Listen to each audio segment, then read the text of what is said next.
Bonjour, bonsoir tout le monde et bienvenue à cette 114e épisode de l'École du Vortex Doré. Mon nom est Daniel Letourneau, je suis québécois et je travaille avec M. Jean-Luc Tauron du Mali.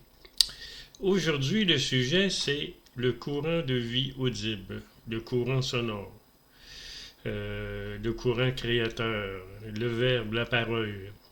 Dans la Bible que j'ai lue quand j'étais jeune, c'était marqué au début, Dieu créa le ciel et la terre par la parole, par le verbe. C'est, c'est le courant sonore. Ensuite, il a vu qu'il n'y avait pas de vie sur la terre, alors il a amené la lumière et la vie est apparue. Ce Dieu-là est un Dieu du plan astral. Il a créé le ciel et la terre. La terre, c'est la 3D, c'est le monde dans lequel on vit, et l'astral, ben, il y a plusieurs niveaux dans l'astral. Mais la vraie source cause première, elle est beaucoup plus loin en conscience que le dieu de l'astral. Le dieu de l'astral a utilisé le courant vert et le son du tonnerre pour créer la 3D. Mais la source cause première est beaucoup plus loin en conscience et lorsque vous atteignez la source cause première, vous voyez le vide, le néant, le non-être et l'être. Et les guides universels ont plusieurs noms, et tout dépendant de leur culture. Et les guides universels sont les représentants de la source cause première. Ils ont atteint la source cause première.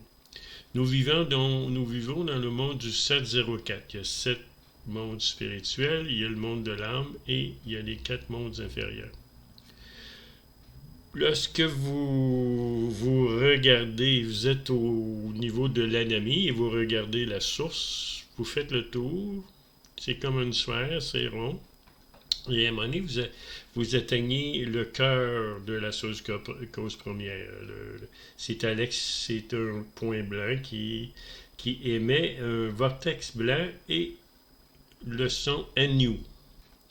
Lorsque vous chantez le NU 10 minutes par jour, vous vous branchez à la source cause première. Vous permettez à votre glande pinéale de se brancher à la source cause première.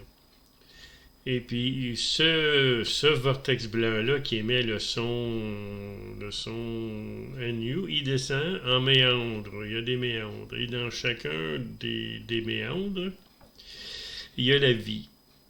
C'est comme ça que la source a créé les mondes supérieurs et les mondes inférieurs, par le courant sonore.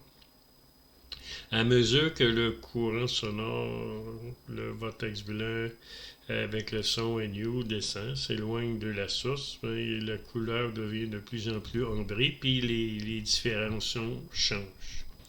Arrivé au plan de l'âme, alors là, le courant sonore est doré, un peu comme le miel, et il émet le son si. Sur le plan de l'âme, la source a un corps, a une fréquence qui a créé les mondes inférieurs. Pour créer les mondes inférieurs, elle a séparé le son si et le son et la couleur dorée. La couleur dorée est le côté féminin et le son si est le côté masculin. C'est pour ça qu'on vit dans la dualité. Lorsqu'on vit dans les mondes en bas du plan d'âme, on vit dans les mondes de dualité. Les mondes, pour que ces mondes-là évoluent, mais de temps en temps, on vit dans le négatif, de temps en temps, on vit dans le positif. Et c'est le courant sonore NU ou le courant du Si, qui viennent tous les deux jusque sur la Terre. Lorsque vous vous branchez soit au NU, soit au Si, alors là, l'âme que vous êtes, sa conscience peut s'élever soit jusqu'au plan de l'âme ou soit jusqu'à la source, cause première. L'important, c'est d'être en contact avec la source cause première. Ne pas s'en faire pour la lumière, parce que la lumière, ça représente le côté négatif. Le courant sonore représente le côté positif, le côté de libération des âmes des mondes inférieurs. Et aussi, ça nous permet que nous, dans notre soi divin, qui est au-delà de l'âme, de retourner à la source cause première. Lorsque vous revenez à la cause première, vous devenez un guide universel, un guide du courant sonore. Alors, c'est la source qui s'occupe de votre corps physique, s'occupe de vous. C'est elle qui va manipuler votre corps physique, puis elle va vous emmener dans différents endroits, dans les mondes supérieurs, dans les mondes inférieurs, pour accomplir une mission pour elle.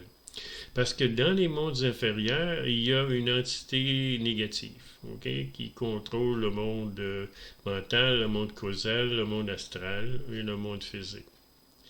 Cette entité-là, lorsqu'elle a été créée, il a demandé à la source de ne pas être présent dans les mondes inférieurs parce que lui, c'est un professeur. Lui nous emmène les expériences positives, négatives, neutres pour que l'âme apprenne à aimer. Aussi, notre moi authentique apprenne à aimer.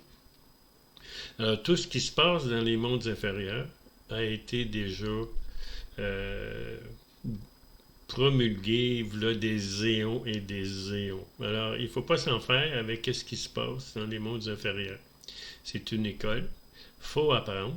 Il faut subir ce qu'on a à apprendre parce que la plus grande loi qu'on doit apprendre, c'est la loi de l'amour. Et c'est dans le négatif et dans le positif qu'on apprend c'est quoi l'amour. Quand on fait le négatif, on va revivre le négatif. Si on fait du positif, on va revivre le positif. Mais on ne quittera jamais les mondes inférieurs si on a du karma positif ou négatif. Si on veut revenir à la source cause première, il faut absolument arriver au point zéro, karma, ou la loi du dharma.